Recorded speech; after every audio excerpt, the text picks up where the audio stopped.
promised on Friday that on today's Build-A-Block, we would frame these blocks up and turn them into a quilt, a small quilt. So today we're going to work on auditioning some fabric to see what can go around them as frames, and then I will go from there to build this out to a quilt. But today we're going to pick some fabric to frame these so that they are the stars of the little quilt for Scarlett's teacher. My plan is to put an 1.5 inch border around each of these before I expand it, but let me show you some choices. And yes, there are choices. My friend got me this fantastic mug. It is so me.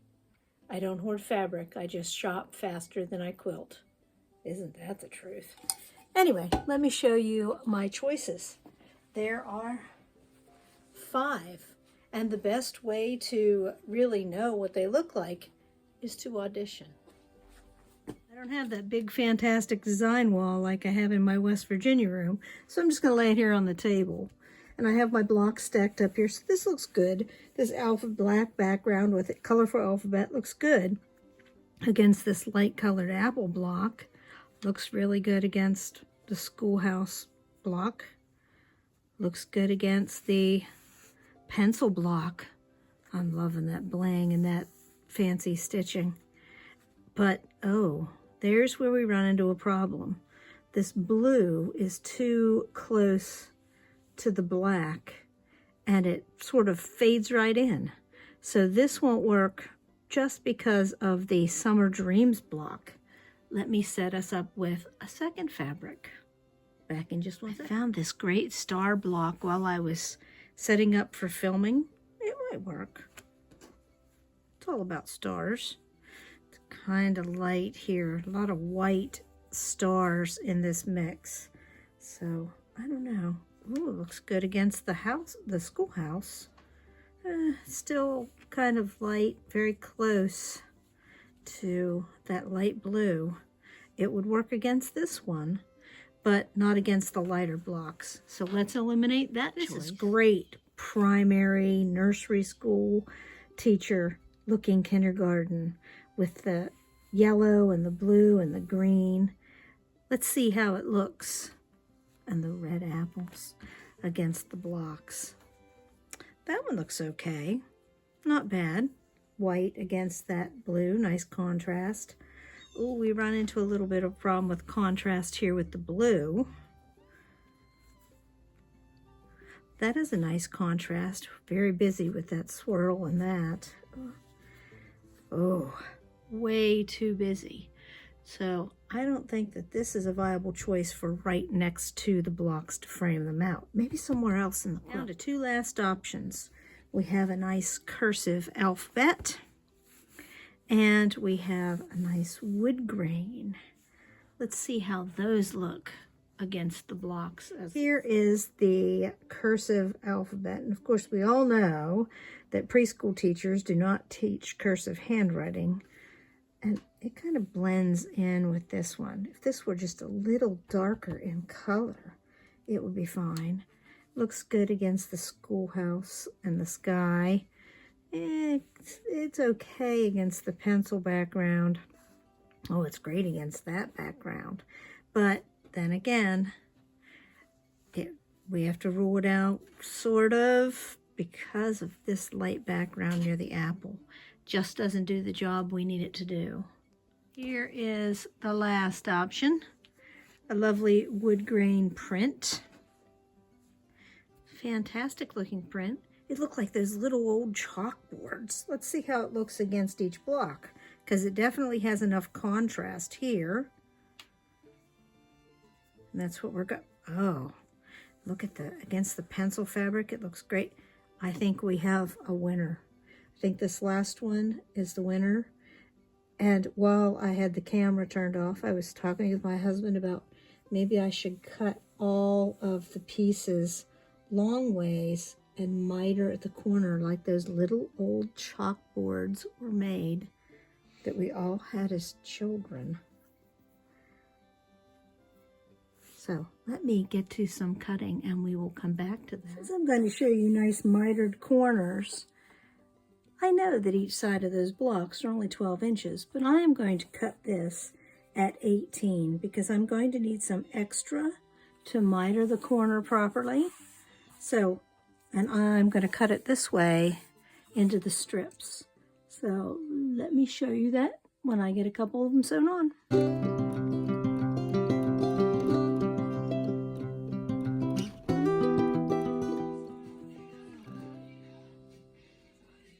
Okay, I have all the strips cut. I'm going to crease the middle, just finger crease, because I want to line it up. I'm going to start with the apple block, simply because I know the middle is 3 of those little blocks down. So I'm going to take one of those, and I'm going to pin the middle, and I know it's way too long. It's okay, we need extra to make some mitered corners. So I'm going to pin on, and I'm going to stop sewing 1/4 of an inch, just like you would with a Y seam. Because essentially, and don't be afraid, I'm not even going to say it. Well, I guess I have to say it. We are going to be making a Y seam, but this is so easy that you'll be going, why haven't I done Y seams before? So let me pin this up, sew it, and I will come back and show you the second part within 1/4 of an inch. I'm putting a pin so I know where to stop.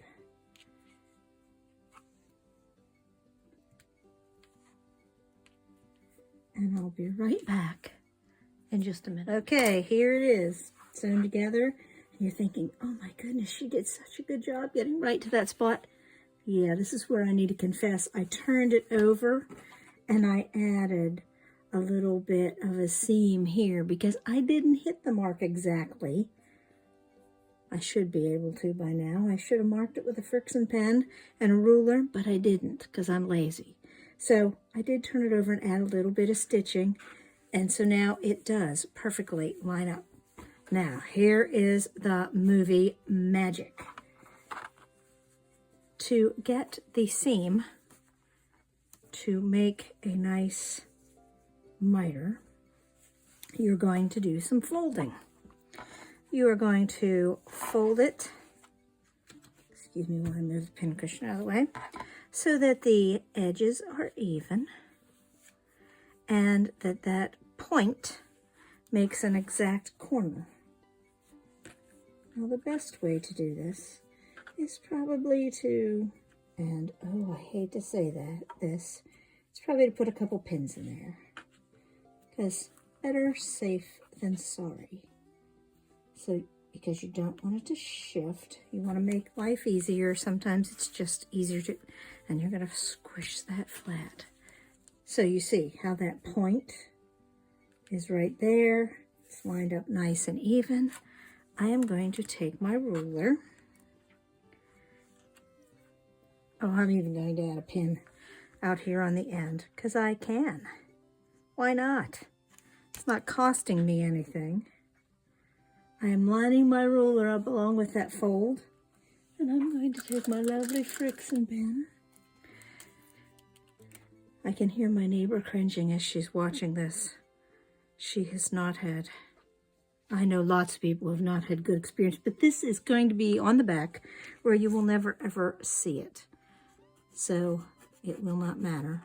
I am putting friction pen mark, and because it's pinned and pinned, it's not going to shift. I am going to sew right on that line, and then I'll be back to trim in just a minute, and we can marvel at the movie magic. I'm back.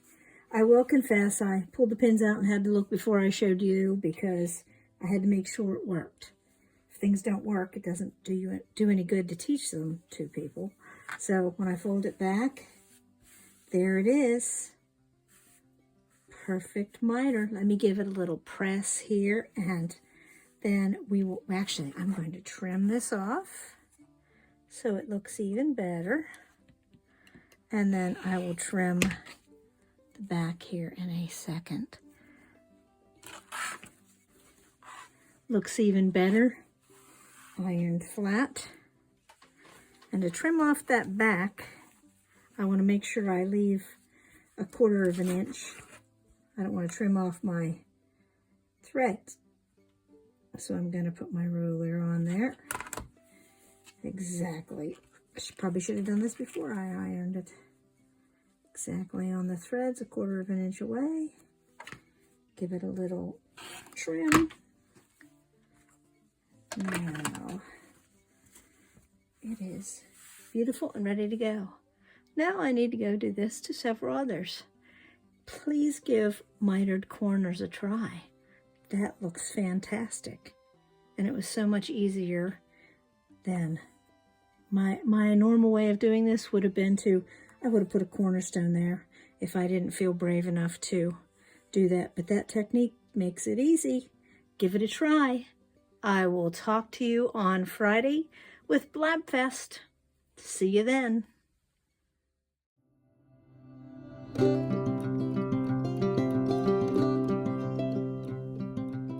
Please remember to like and subscribe. See you on Friday.